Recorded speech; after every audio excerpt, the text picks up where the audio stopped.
याळं रमोलोये सव्यसाधूरम् मङ्गलं भगवान् वीरो मङ्गलं गौतमो गणी मङ्गलं कुन्दकुन्दादियो जैन धर्मो सुमङ्गलम् सर्वमङ्गलमाङ्गल्यम् सर्वकल्याणकारकम् प्रधानं सर्वधर्माणां जैनं जयतु शासनम् जैनं जयतु शासनम् जैनं जयतु शासनम् वन्दे तु सौव्यसिद्धे ध्रुवमचलमणोभवं गतिं पत्ते गच्छामि समयपाहुर्मिर्मोऽसुधकेवलीभणिदम् नमः समयसाराय स्वानुभूत्या चकासते स्वभावाय भावाय सर्वभावान्तरच्छिदे।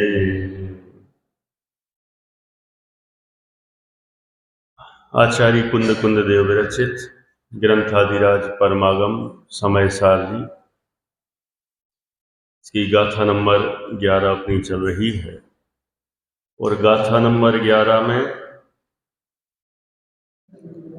सम्यक दर्शन कैसे प्राप्त होता है उसकी विधि बताई गई है और उसकी विधि थोड़ी अलग शैली में है, भाषा थोड़ी अलग है, लेकिन बात तो वही है, चाहे अन्यत्र कही गई हो, बात तो वही है, बस थोड़ा सा प्रेजेंटेशन का तरीका थोड़ा अलग है। बस एक दिन गैप हो गया इसलिए विषय कहीं गायब तो नहीं हुआ ना।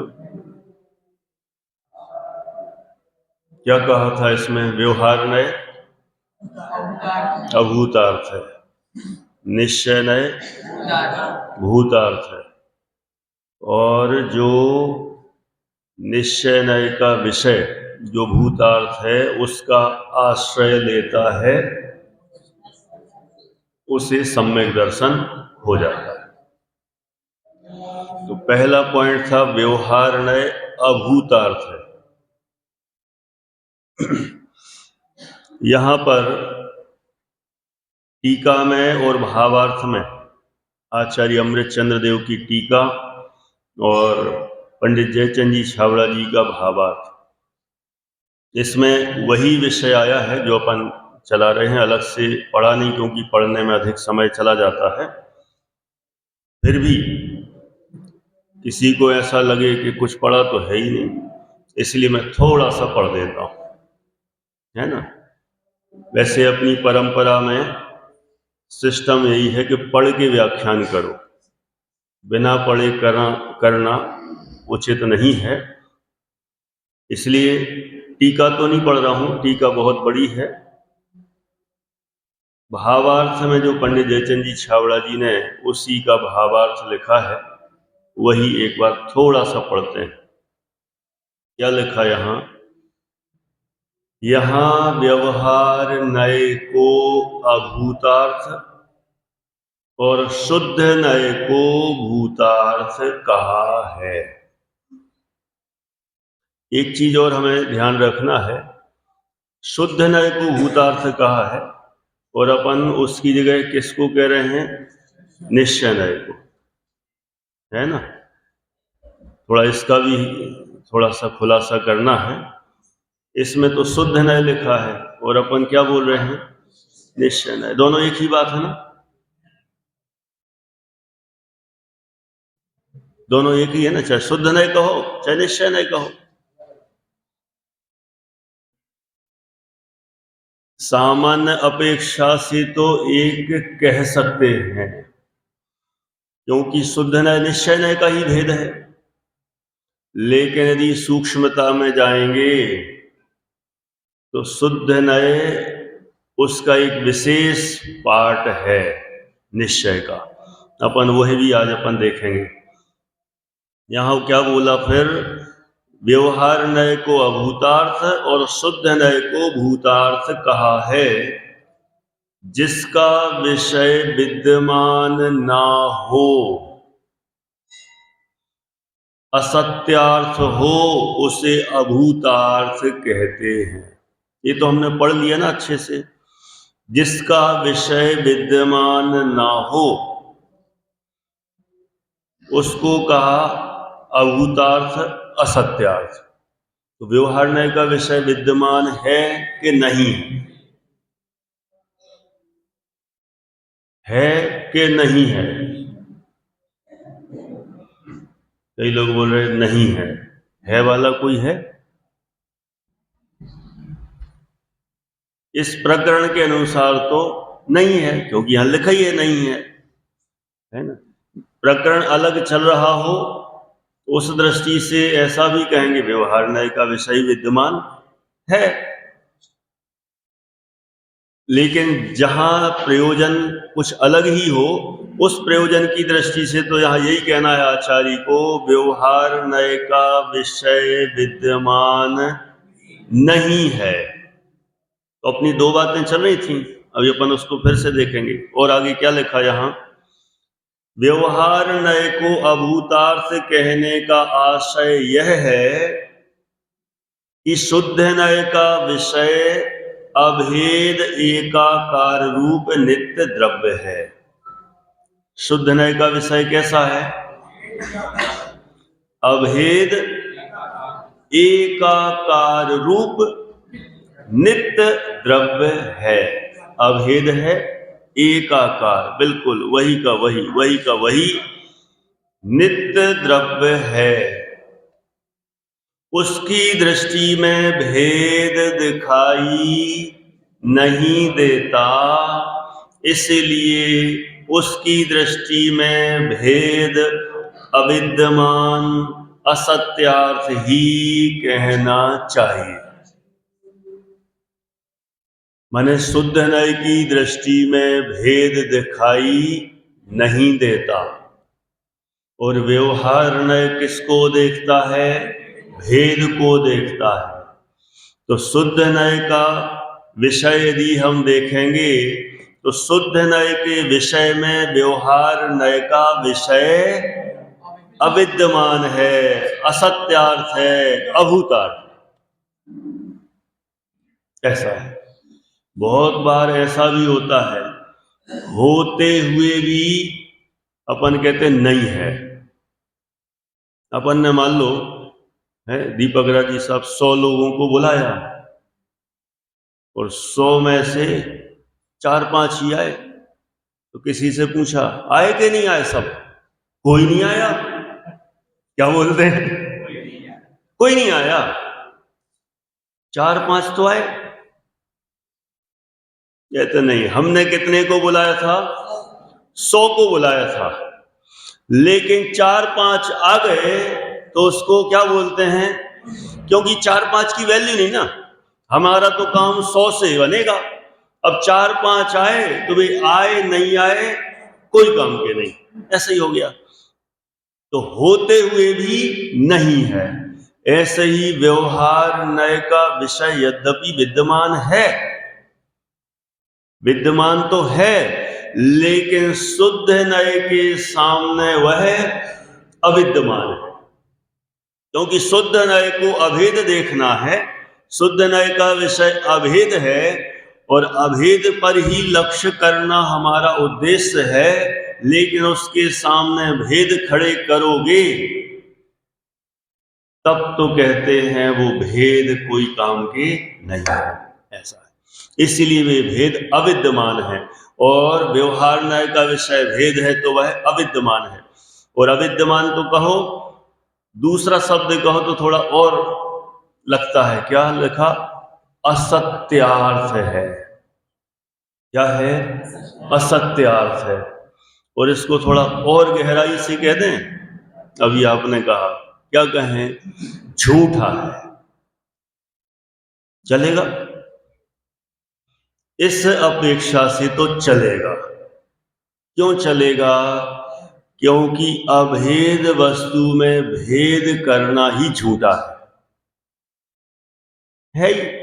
देखो, अपेक्षा समझना, नहीं तो क्या होता है, कई बार हमने एक पक्ष यहां पक्का पढ़ लिया और कहीं दूसरे पक्ष को किसी दूसरे ग्रंथ में किसी अपेक्षा से कुछ कहा गया हो, तो अपनी आदत ऐसी हो जाती है कि नहीं, कुछ नहीं है, सब जब सब झूठा है। नहीं, वहां उस विषय को मुख्य करके ही बात करना।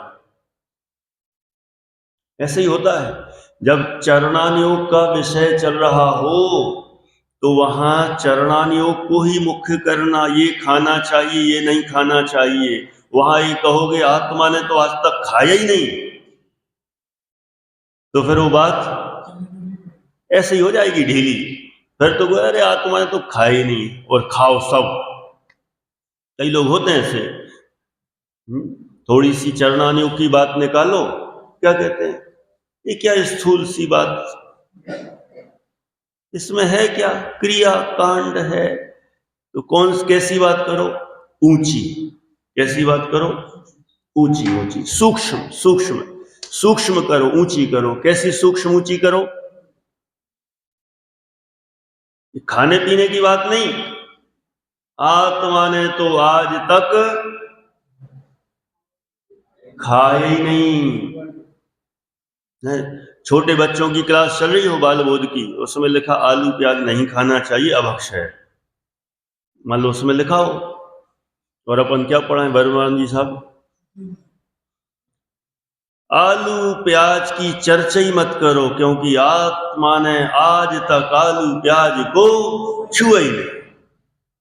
क्या बात करना, क्या होगा, सब गड़बड़ हो जाएगा। तो वहां जो प्रसंग हो, उस प्रसंग को वही दृढ़ता से कथन करना।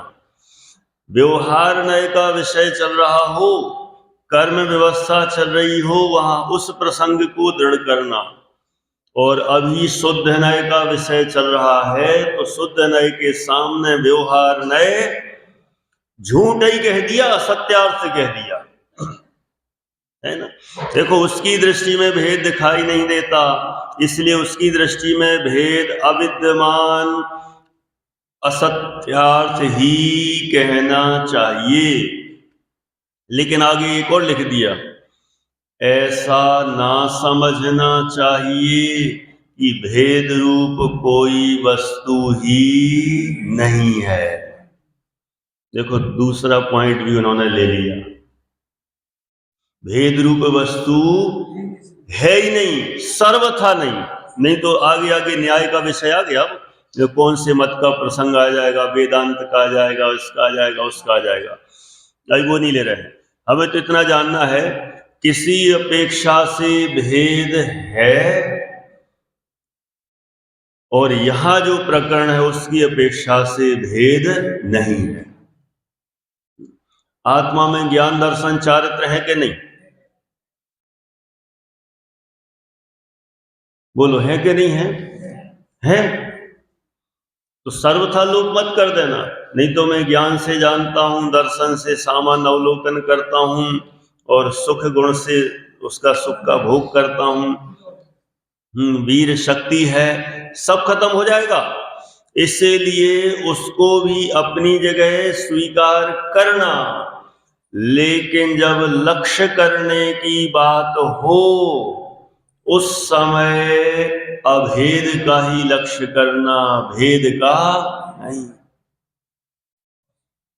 द्रोणाचार्य जी ने कहा, पता है ना सबको, दुर्योधन को भी बुलाया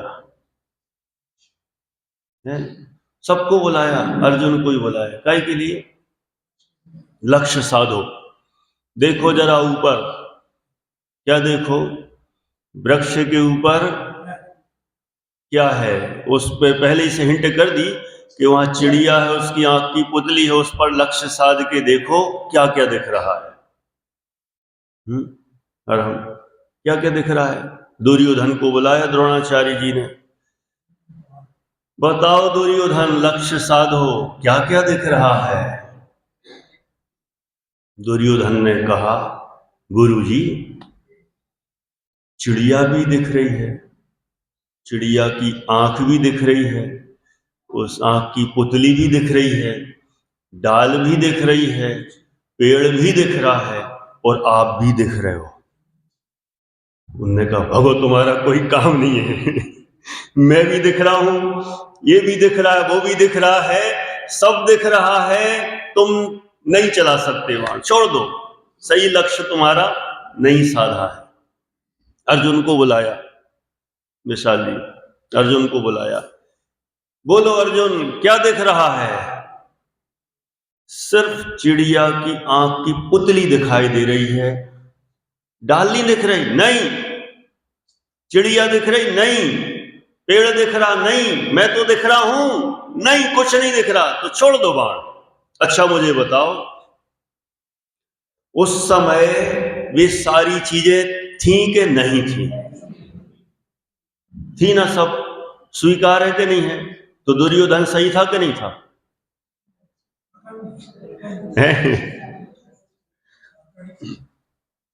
वो प्रकरण ही नहीं था, वहां तो लक्ष्य साधने की बात थी, तो लक्ष्य में तो एक ही चीज दिखाई देना चाहिए उस समय, बाकी सब नहीं है, नहीं कह रहा हूं, उस समय बाकी सब गौण है। ऐसे ही व्यवहार नय के द्वारा किए गए सारे भेद यहां शुद्ध नय की दृष्टि में सबके सब गौण हो जाते हैं, और गौण करने के साथ दृढ़ता से ऐसा कह दिया जाता है कि मान लो वो है ही नहीं, बस बिल्कुल है ही नहीं, माने होते हुए भी नहीं है। लक्ष्य की बात है, मूल बात है। ऐसे यहां पर शुद्ध नय के विषय की जब बात चल रही है, तो शुद्ध नय में सारे व्यवहार नय के द्वारा किए गए सारे भेद हैं कि नहीं है? है कि नहीं है? अरे है ही नहीं, शुद्ध नय की दृष्टि में तो कोई भी भेद है ही नहीं, ऐसा है, इतना स्पष्ट है विषय। देखो, अपेक्षाओं से समझें तो कितना बराबर ख्याल में आता है। यहां तो सब प्रकार का व्यवहार ने अभूतार्थ कह दिया। क्यों कह दिया? कारण एक ही है मुख्य, कौन सा? क्योंकि व्यवहार नए भेद को देखता है, इसलिए सर्व प्रकार का व्यवहार नए अभूतार्थ है, ऐसा कह दिया है ना। अब अगले कदम पर अपन बढ़ते हैं। निश्चय नय के क्या हालचाल है, जरा वो भी देख लेते हैं। निश्चय नय, निश्चय नय क्या होता है? किसे कहते हैं निश्चय नय? अपन वो सरल भाषा में बात करेंगे। अभी अपन ने जो 2 पॉइंट कहे थे, व्यवहार नय एक को दो कहता है, देखता है, और एक को, माने 2 को 1 और 1 को 2, और निश्चय नय 1 को 1 और 2 को 2, माने जैसा वस्तु का स्वरूप है वैसा ही देखता है और वैसा ही कहता है। मिलावट का उसमें कोई काम नहीं है, आरोप का कोई काम नहीं है। वो बिल्कुल नहीं कहेगा निश्चय नय कि हम सभी जीव हैं ना। फिर लगाओ वो बाल बोध, अब जो दूसरा जो अपन समझाते हैं, हाथी जीव है कि अजीब? अब क्या है, अपने मुमुक्षुओं की पाठशाला चल रही होगी ना, तो यहीं से चलेगी। कहां से चलेगी? हाथी का शरीर अजीब है और आत्मा जीव है, ऐसा है। दोनों सही हैं, लेकिन अपन को दोनों को कहां से बताना? वो निश्चय नय की शैली बताना है ना। तो आत्मा जीव है और शरीर अजीब है, ऐसा कहते हैं। तो निश्चय नय तो दो भिन्न वस्तुएं हैं, तो 2 को भिन्न ही कहेगा, किसी भी कीमत पर नहीं कहेगा कि शरीर आत्मा एक है। थोड़ी देर के लिए तो कह दो, थोड़ी देर भी नहीं चलेगी। एक बार तो कह दो, एक बार भी नहीं चलेगा। अरे कभी पास्ट प्रेजेंट फ्यूचर में कभी तो चलेगा, कभी नहीं चलेगा। नहीं, कभी विदेश क्षेत्र में अथवा भारत क्षेत्र में ऐसा तो कुछ विभाजन कर सकते हैं क्या? चलेगा कि विदेश क्षेत्र में निश्चय, भारत क्षेत्र में व्यवहार, या भारत क्षेत्र में निश्चय और ऐरावत क्षेत्र में व्यवहार, ये शरीर दोनों, शरीर आत्मा दोनों को एक कह दे निश्चय नय, ऐसा होगा? निश्चय नय तो शरीर और आत्मा को अलग अलग ही देखता है और कहता है ना, बिल्कुल अलग। और दूसरा पॉइंट, आत्मा एक है, अभेद है, तो निश्चय नय उसे अभेद एक ही कहेगा। अमेरिका के लिए तो भारत एक ही है, बराबर, ये अलग अलग है, एक ही है। यदि अमेरिका में हमसे कोई पूछे आप कहां से आए, बताओ, कौन बोलेगा छिंदवाड़ा से? क्यों? ऐसा क्यों? और कहीं आप लोग अपन मिल जाएं कहीं सागर में अथवा इंदौर में, कहां से आए, एक ही सेंटेंस निकलेगा छिंदवाड़ा से। बताओ ऐसा क्यों? ये दोहरी नीति क्यों? और महाराष्ट्र में हो अपन, कहां से आए? मध्य प्रदेश से। देखो कैसी, जैसी सिचुएशन हो, सिचुएशन के अनुसार ही जवाब होता है। ये तो हम लोग व्यवहार में भी अनुभव करते हैं। तो जब यहां सिचुएशन ऐसी है तो हमारा जवाब भी सिचुएशन के अकॉर्डिंग ही होगा। तो निश्चय नय तो कहता है वस्तु एक है, अभेद है, अखंड है, उसमें कोई भेद नहीं है, ना हो सकते हैं, अभेद अखंड एक आत्मा ही है, बस ये निश्चय नय का विषय है। कोई लीपा पोती नहीं करता निश्चय, किसी का किसी में मिला के कथन नहीं करता, कभी भी कोई आरोपित कथन नहीं करता, जैसा है वैसा ही कहता है, वैसा ही जानता है ना, ये निश्चय का काम है।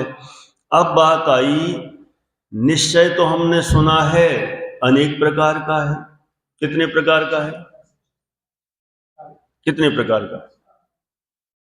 बोलते ही नहीं आप लोग, आखिरी दिन है बोल दो, है कितने प्रकार का? वैसे तो सामान्य रूप से पहले 2 प्रकार का। कितने प्रकार का? कौन सा? अशुद्ध निश्चय नय और शुद्ध निश्चय नय। अभी जो यहां जो गाथा में लिखा रहा ना, शुद्ध निश्चय नय, है ना, अभी देखो, अशुद्ध निश्चय नय और शुद्ध निश्चय नय। अशुद्ध निश्चय नय के कितने भेद? 2। कौन से 2?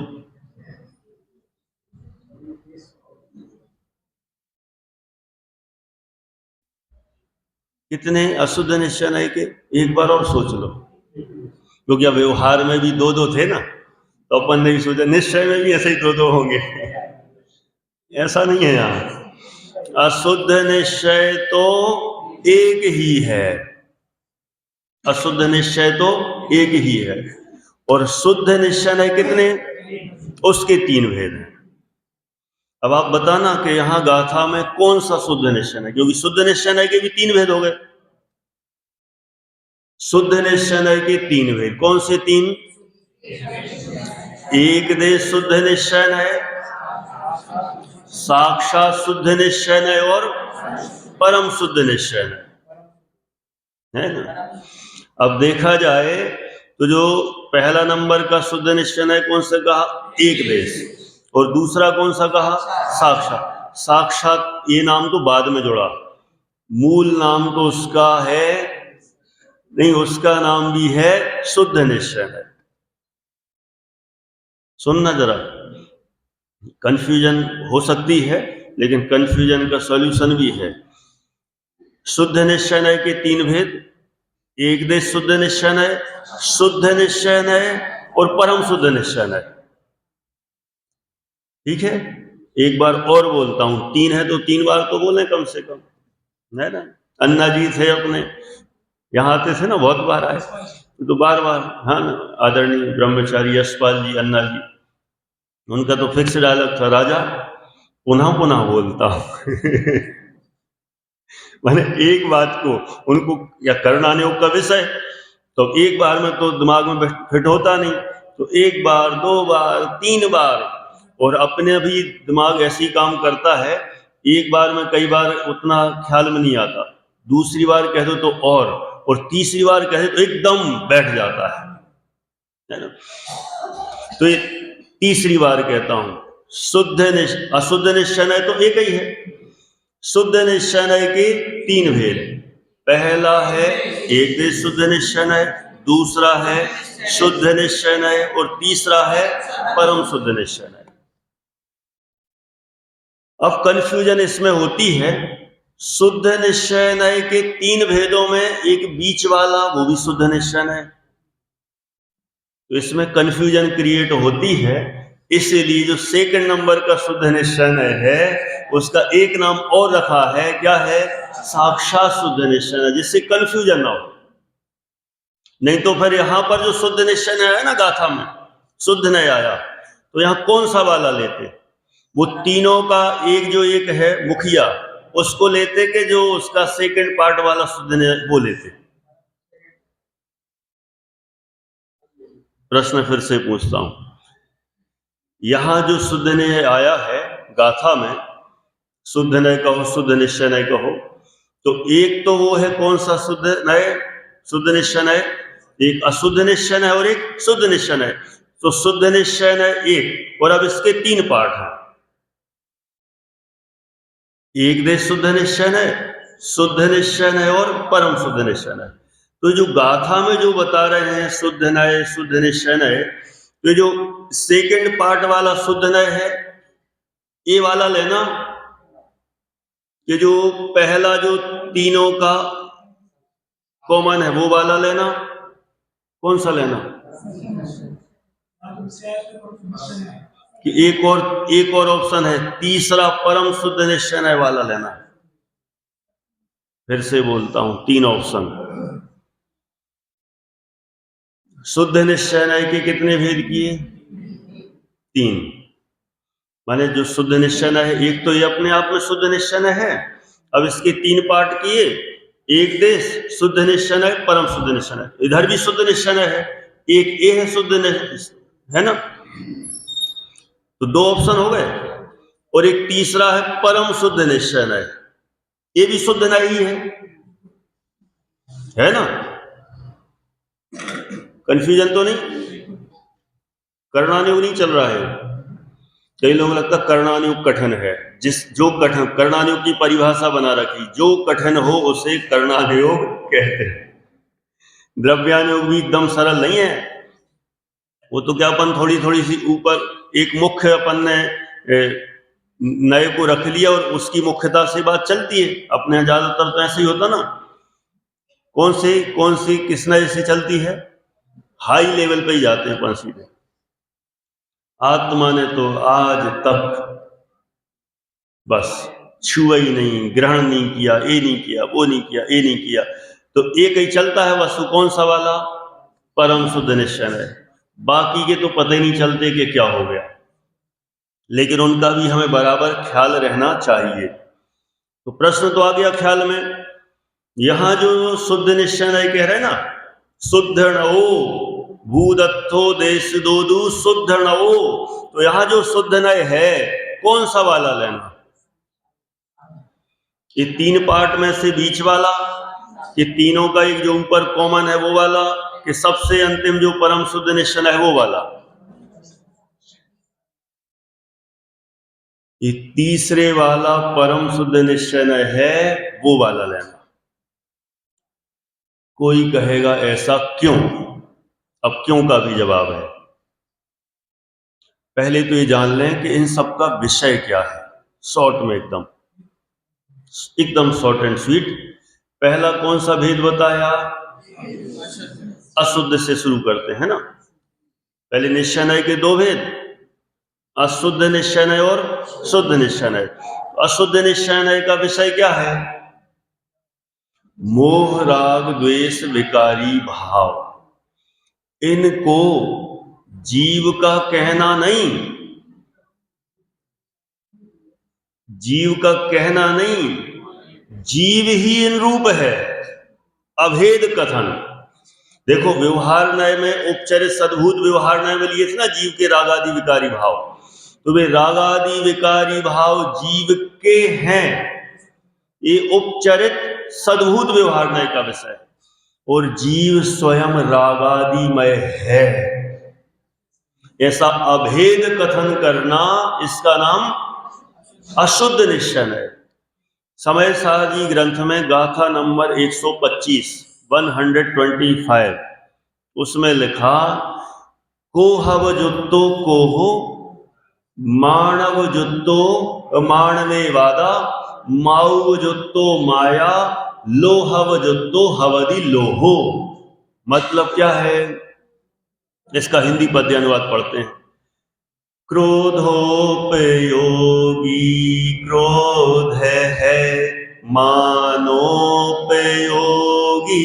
मान है, मायोपयोगी माया है, लोभोपयोगी लोभ है। क्रोध रूप से परिणमित आत्मा स्वयं ही क्रोध है। यदि आत्मा जिस समय क्रोध कर रहा हो तो आत्मा उस समय कैसा हुआ?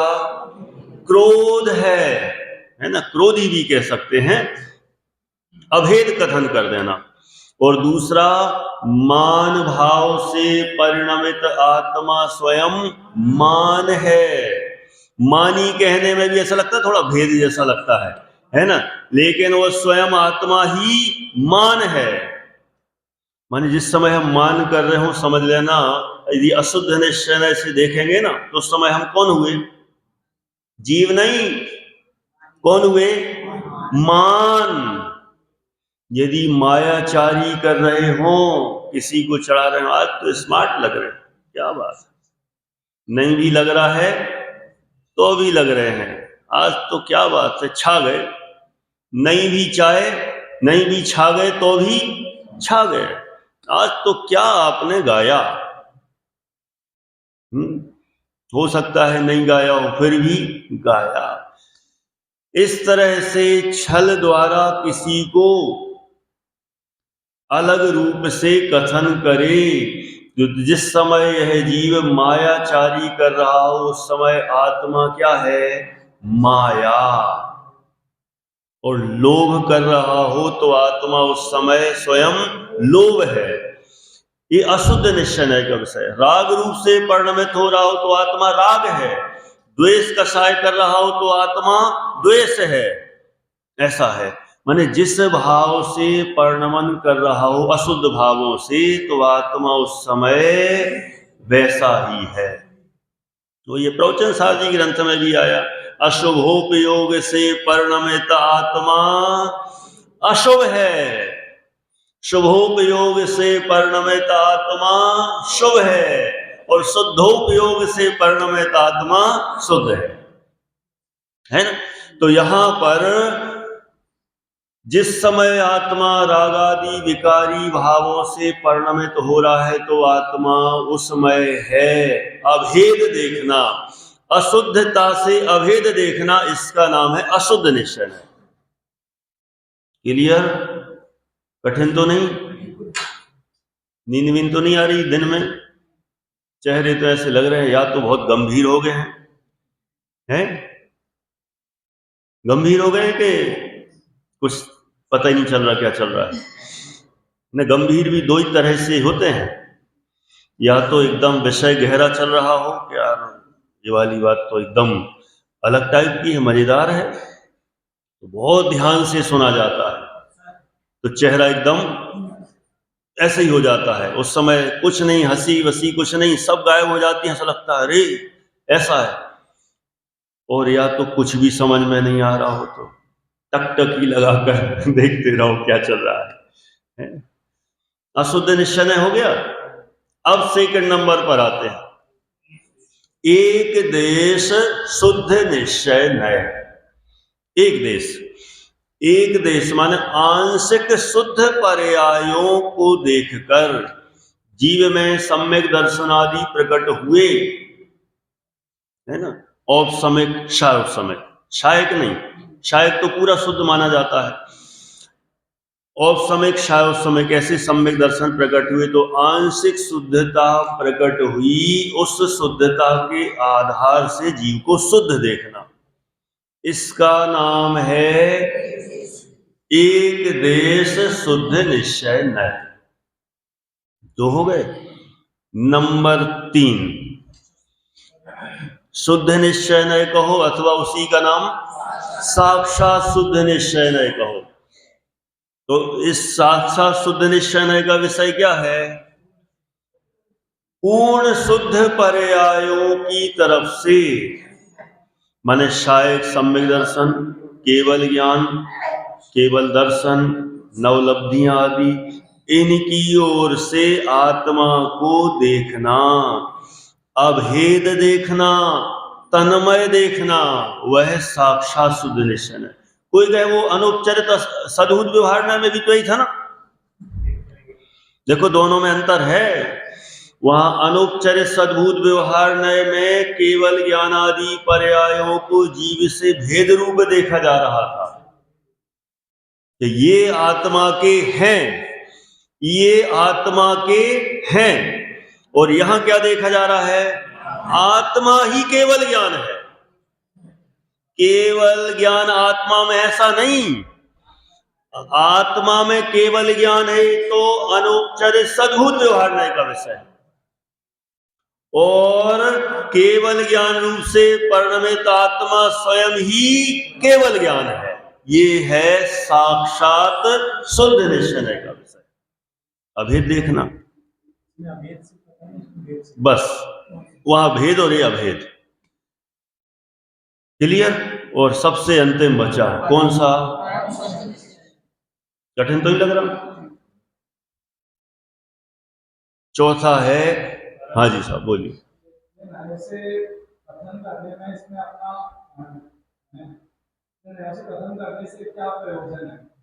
हाँ, आपका प्रश्न है इतने नयों से कथन करने में क्या प्रयोजन है? होने को समय फिर आप एक आध घंटा और बढ़ा दो, है ना। हर एक का इतना प्रयोजन है, व्यवहार नय का भी हर एक का प्रयोजन है, सब घटाए हैं शास्त्रों में। माने उपचरित असद्भूत व्यवहार नय का भी प्रयोजन है। एक दो हिंट करता हूं, बाकी तो विस्तार अभी नहीं हो सकता। खोजना तो हमें आत्मा को है, और तो किसी को खोजनी नहीं। ना हमें संयोगों से मतलब है, ना स्त्री पुत्र आदि से मतलब है, लेकिन उस जीव को खोजना है तो वो कहाँ मिलेगा? बहुत दूर दूर तक ढूंढते रहेंगे, नहीं मिलेगा, तो उसको संयोगों में समेट दिया, संयोगों में बांध दिया। ये सब मेरे, ये सब जीव के, सब जीव के, इस तरह से संयोगों में बांध के एक लिमिटेड जगह बना दी। फिर आगे आगे बढ़े तो जीव कहाँ है, आत्मा कहाँ है, ढूंढना है तो यही जीव है, यही जीव है। कहाँ ढूंढोगे? माता पिता में जीव है, मकान में जीव है, वह नहीं मिलेगा तो कहाँ मिलेगा? जीवात्मा कहाँ है? तो और समेट दिया ये शरीर, यही है जीव, यही है जीव। ये अनुपचरित असद्भूत व्यवहार नहीं कहता है। धीरे धीरे उसको समेटते गए। फिर जो जीव के भाव होते हैं, चाहे विकारी हो चलेगा, लेकिन उन विकार भावों में भी जीव है, और कहीं ढूंढने की जरूरत नहीं है, उनमें जीव है। फिर अविकारी अच्छी निर्मल भाव चल रहे हैं तो उनमें ये जीव है। माने जीव को खोजने के लिए सारे एक एक एंगल बनाए गए हैं। पहले भेद करके बनाए और निश्चय में अभेद करके बनाए। तो अभेद करके जीव को खोजा जा रहा है। तो जीव को खोजने समझने के तरीके हैं, उपाय हैं। फिर बाद में तो और भी है, चरणानुयोग का पालन, इसका पालन, उसका पालन, इन सब के लिए नयों की व्यवस्था है ना। सारा प्रथमानुयोग तो 2 नयों की मुख्यता से टिका हुआ है। वे व्यवहार नय के हैं। ऋषभ देव जी के पिताजी का क्या नाम था? नाभि राय। कौन से नय से? उपचरित असद्भुत व्यवहार नय से। तीर्थंकर केवली को जन्म से ही पसीना नहीं आता, अथवा उनका रूप सौंदर्य होता है, अथवा ऐसा होता है। अनुपचरित सारा वर्णन करेंगे, सारा प्रथमानुयोग 2 नयों में सिमट जाएगा। बाद में तो उनके भावों की भी चर्चा करते हैं, लेकिन ये सारा चरणानुयोग भी उपचरित असद्भुत और अनुपचरित असद्भुत। ये छोड़ा, ये भी छोड़ दिया, वो भी छोड़ दिया, ये नहीं खाते, वो नहीं खाते, ऐसे चलना, ऐसे बैठना, ऐसे उठना, देख के चलना, ये सब क्या है? सब उसी है। बहुत विस्तार है वो तो। जब नए का पूरा प्रकरण चले तो एक का जब विषय खोलता है तो ऐसा लगता है कि क्या गजब है, माने आचार्यों ने क्या कमाल किया है, जीवों को हर एंगल से कैसे धर्म मार्ग में लगाएं और मूल एक लक्ष्य आत्मा के पास कैसे पहुंचाएं। पहुंचाना तो एक ही जगह है और कहीं नहीं, भटकाना उलझाना नहीं है। इस संयोगों को अपना कहने का उद्देश्य नहीं है कि जीव इन संयोगों से चिपट जाए, इन संयोगों में जीव को सीमित कर दे और बाहर ना जाए। शरीर और आत्मा को एक कहने का मतलब ये नहीं कि शरीर आत्मा को एक बताना है। शरीर और आत्मा को एक नहीं बताना है कि जीव की खोज इतनी सीमित कर दी कि इसके अंदर खोजना है और बाहर खोजने की जरूरत नहीं है ना। जैसे वो लोक व्यवहार में नहीं कहते, कस्तूरी कुंडली बसे मृग ढूंढे वन माही, और ऐसे घटी घटी राम है दुनिया जाने। राम को कहीं ढूंढने की जरूरत नहीं है, कस्तूरी को कहीं ढूंढने की जरूरत नहीं है। हवा यहां से चलती है और हिरण वहां पर जाता है, सुगंधी वहां से आ रही है, वहां से चलती है तो हिरण सुगंधी के लिए वहां भागता है। कहते हैं मत भागो, कहां है सुगंधी? नाभि में है, वही ढूंढो। और ऐसे घटी घटी राम है, उनके अनुसार अर्थ अलग है, अपने अनुसार अर्थ अलग है। उनके अनुसार तो इसमें भी राम है, घट घट में राम है, पट पट में राम है, एक इसमें अलमारी में राम है, स्पीकर में राम है, इसमें माइक में राम है, और अपने यहाँ आत्मा राम है। घट घट राम है माने अपने हर एक शरीर के अंदर आत्मा राम है ना। जिन देव तन मंदिर रहे जन, मंदिरों में खोजते। देखो उसी का ही अपना अलग वर्जन है। हंसी आती है कि मानो सिद्ध भोजन खोजते, ऐसा है। ठीक है, हर एक का प्रयोजन है, इसलिए प्रयोजन अपन घटा सकते हैं। अंतिम चरण पर है अपन, कौन सा? परम शुद्ध निश्चय नय। परम शुद्ध निश्चय नय का विषय क्या है? अशुद्ध निश्चय में तो बताया, अशुद्धता को देखकर जीव को से अभेद कहना कि जीव रागी है, द्वेषी है, कसाई है, ऐसा। आंशिक शुद्धियों की तरफ से उसको जीव को देखना, ये शुद्ध है, ऐसा है। एक देश शुद्ध। पूर्ण शुद्ध पर्यायों की तरफ से जीव को देखना कि केवल ज्ञानी है, केवल दर्शन वाला है, ऐसा देखना। यह साक्षात शुद्ध निश्चय का विषय। अच्छा मुझे बताना, ये जो निश्चय के 3 भेद कहे ना, अभी चौथे पे अपन लास्ट में चलते हैं। इन तीनों में जीव का जो कथन किया जा रहा है वो किसकी ओर से किया जा रहा है? पर्यायों की ओर से किया जा रहा कि नहीं? राग आदि विकारी पर्याय, आंशिक शुद्ध पर्याय, केवल ज्ञान आदि पूर्ण शुद्ध पर्याय। पर्यायों की तरफ से जीव का कथन किया जा रहा है, जीव का परिचय दिया जा रहा है, और ये हमें मान्य नहीं है। क्यों नहीं है? अरे ये पर्याय भी सब एक समय की हैं। कोई कहे वाह, अरे पहले चलो ठीक है, पहले भेद रूप कथन किया जा रहा था, व्यवहार नय में केवल ज्ञानादि पर्यायों वाला जीव, केवल ज्ञानादि जीव में है, वो तो तुमने हटा दिया। चलो अब तो अभेद कर रहे हैं ना, अब क्या दिक्कत है? और समिक शायव समिक से अभेद कर रहे हैं ना, अथवा शायक सम्यक दर्शन से अभेद कर रहे हैं ना, केवल ज्ञान से अभेद कर रहे हैं ना, तब तो खुश हो जाओ ना। नहीं होना हमें ऐसा भेद, हमारा परिचय पर्यायों से है। क्यों दीपक राजी साहब, आपका परिचय कराएं कि इनके पति हैं। सिर्फ उदाहरण समझना, किसी पुरुष का परिचय कराया जाए कि वो अपने यहां है ना, सोनल जी साहब, ये सोनम जी के पति हैं, एक बार को हमारी तो कोई वैल्यू नहीं, मतलब माने पत्नी की ओर से पति का परिचय कराया जाता है तो थोड़ा लगता ना। उदाहरण बस समझना, नहीं तो कोई सोचे कि वाह ऐसा थोड़ी है, हो सकता है। पर्यायों की ओर से द्रव्य का परिचय नाइंसाफी है। क्षणिक पर्यायों की इतनी वैल्यू कि उनके द्वारा द्रव्य का परिचय कराया जाए, नहीं चलेगा। अरे द्रव्य का परिचय तो द्रव्य से होना चाहिए, पर्यायों से नहीं। इसलिए तीन निश्चय नए भी पर्यायों की तरफ से जीव का परिचय कराते हैं, जो कि हमें मान्य नहीं है। तो हमारा परिचय तो हमारे द्रव्य स्वभाव से हो, ध्रुव स्वभाव से हो, त्रिकाली ध्रुव से हो, वही हमें मान्य है। तो असली परिचय कराने वाला कौन? परम शुद्ध निश्चय। परम शुद्ध निश्चय नए द्रव्य को देखता है, पर्यायों को नहीं। द्रव्य को जब देखते हैं तो उसमें पर्याय तो दिखाई भी नहीं देती,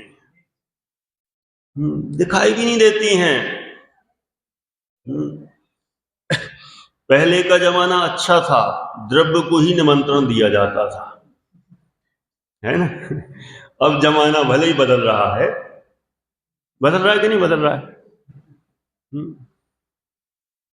क्यों साहब वर्धमान जी, किसी का फोन आ जाए आपके पास, भोजन है आज आपका, घर पे कहा आपने चलो सबका भोजन है, हमारे पास तो फोन ही नहीं है। बोलती ना आजकल पत्नियां बोलती हमें तो किसी ने कहा ही नहीं, हमें तो पूछा ही नहीं। अरे तो तुम अपने आप को, माने एक तरह से स्त्री पर्याय है, और द्रव्य से अलग क्यों देखते हो अपने आप को? यदि द्रव्य पुरुष को कह दिया तो उसमें अपने आप का अनुभव करो ना, कि मैं यदि इनको कहा है तो मैं उसमें हूं। अपने आप को अलग क्यों करते हो? हैं? हाँ ये जाएंगे तो मैं तो हुई, मैं तो हुई, लेकिन नहीं, हमें अपनी सरकार अपनी बनाना है, नुकसान हो जाएगा। पर्याय द्रव्य में ही अपने आप का अनुभव करेगी। यदि पति का सम्मान हो गया, माला पहना दी, तो मेरा भी हो गया। वाह इनको तो माला पहनाई, इनका तो टीका कर दिया, मेरा तो वाह गजब हो गई बात। उदाहरण ही समझना ये, अब तो जो सिद्धांत जैसे जिसको लगाना हो लगा लेना। माने सत्य स्वरूप तो यही है। जैसे राजा युद्ध जीतता है तो प्रजा ने ऑटोमेटिक युद्ध जीत लिया, प्रजा कहे हमने कहां जीता, गलत बात है। वो प्रजा भी राजा की ही अनुसारी है। यदि राजा युद्ध जीतता है तो सबने युद्ध जीत लिया, और राजा हारता है तो सब हार गए हैं। जब चेक वो खेलते ना चेस, चेक एंड मैट, किसको लगी? सब मिलके दोष देने लग जाएं, राजा कोई चेक एंड मैट हुई ना, हम तो ठीक है ना। वजीर कहे अरे हम तो है, हम काय को टेंशन लें, हम अलग हैं, तुम अलग नहीं हो। यदि राजा को चेक एंड मैट हुई है तो फिर तो सारी सेना, वजीर, हाथी, ऊंट, घोड़े, पैदल, सब खत्म, कोई वैल्यू नहीं है। और यदि जीत गए तो फिर सब जीत गए। अपने आप को स्वतंत्र मत मानो। ऐसे ही जब द्रव्य की चर्चा चल रही हो तो द्रव्य में सारी पर्यायें सिमटी हुई हैं, सारी भूतकाल की, वर्तमान की और भविष्य की सारी पर्यायें सम्मिलित हैं। तो असली परिचय तो द्रव्य का होना चाहिए, द्रव्य की विशेषता है। तो यहां पर परम शुद्ध निश्चय नए द्रव्य को देखता है, त्रिकाली द्रव्य को देखता है, और त्रिकाली द्रव्य को जो देखता है समझ लो उसी ने सब कुछ सही देखा। आश्रय किसका लेना है, इसमें बात आई थी ना, भूदत्थ मस्सिदो खलू सम्मादिठी हवदि जीवो, कि भूतार्थ नय का जो आश्रय लेता है। तो भूतार्थ नय मतलब कौन सा नय? परम शुद्ध निश्चय नय। और परम शुद्ध निश्चय नय का आश्रय नहीं लेना है, परम शुद्ध नय का जो विषय है। हाँ, ये भी गड़बड़ मत कर देना, परम शुद्ध निश्चय नय का नहीं, नय तो सब विकल्प हैं, पक्षातिक्रांत है ना आगे। इस परम शुद्ध निश्चय नय का जो विषय है त्रिकाली द्रव्य, वही आश्रय करने योग्य है, क्योंकि उस त्रिकाली ध्रुव का आश्रय यदि करेंगे, उस द्रव्य का आश्रय करेंगे, तो ऐसी पर्यायें, केवल ज्ञान आदि पर्यायें तो अपने आप उछलती रहेंगी, उनकी कोई वैल्यू नहीं है, वैल्यू तो है द्रव्य की। इसलिए यहां पर भूदत्थ मस्सिदो खलु सम्मादिठी हवदि जीवो, किस भूतार्थ नय का जो आश्रय लेता है, माने शुद्ध नय के विषयभूत शुद्धात्मा का जो आश्रय लेता है, वही वास्तव में सम्यक दृष्टि हो जाता है। अंत में बस 2-3 बिंदु और खास समराइज करते हैं। बात तो इसमें कही थी, क्या कही थी, कि व्यवहारो अभूदत्थो, सब प्रकार का व्यवहार न अभूतार्थ है। तो कितने व्यवहार कहे, कितने कहे, सोचते हैं आप लोग, कितने कहे? चौथा दिन है आज, वो 4 भी हम नहीं बोल पा रहे। कितने व्यवहार? 4, लेकिन आज मिलाकर हो गए कितने? 7। 7 कैसे हो गए? 4 ही तो थे, आज 3 और मिले। कैसे मिले? ये जो पर्यायों की तरफ से द्रव्य को देखने वाले हैं ना, सब व्यवहार, सब व्यवहार हैं। क्यों? क्योंकि निश्चय तो एक ही होता है, जो अभेद अखंड द्रव्य को देखता है।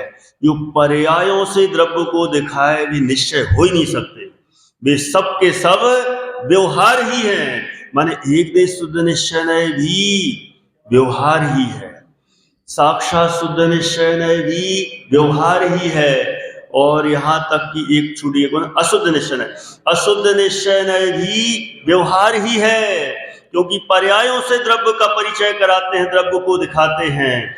लेकिन जो एक परिभाषा ना शास्त्रों में, स्वाश्रितो निश्चया पराश्रितो व्यवहारा। अब बताओ, स्वाश्रितो निश्चया माने जो स्वाश्रित माने स्वयं के आश्रित ही जो वस्तु स्वरूप हो, स्वयं का परिचय कराए, उसे कहते हैं निश्चय।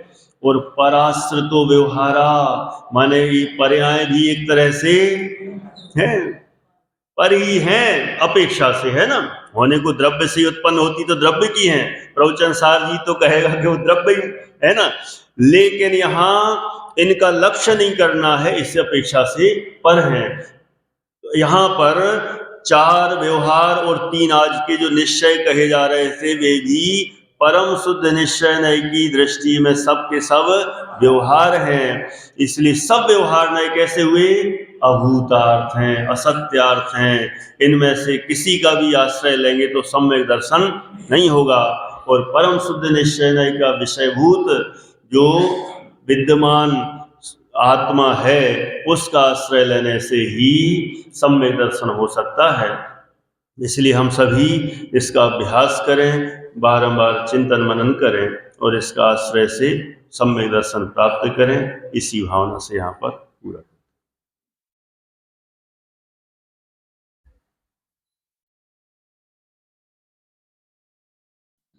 यहाँ हम सौभाग्य का विषय है कि शहर में ही प्रवीण जी साहब हमारे यहाँ पर हमारे सुबह 3 प्रवचनों के माध्यम से 11वीं गाथा का उन्होंने साथ में बताया। मैं आपके माध्यम से 11वीं गाथा में जो नए आए उसका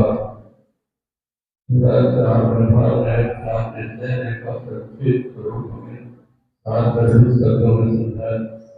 रात्रि में भी आपके 3 ही प्रवचन हैं जिसमें कर्म की क्या व्यवस्था है उस चार को अगर देखें दोपहर में कर्म का स्वरूप बहुत सुंदर तरीके से बताया। जैसा कि आपको विदित है कि अपने आप पर 21 तारीख से और 7 जून तक जनरल बाल संस्कार शिविर लग रहा है। उसमें हमारे यहाँ पर 7 शास्त्री विद्वान पढ़ा रहे हैं और उसकी थोड़ी सी 1 मिनट में पेपर बनाना है मुझे कि जैसा कि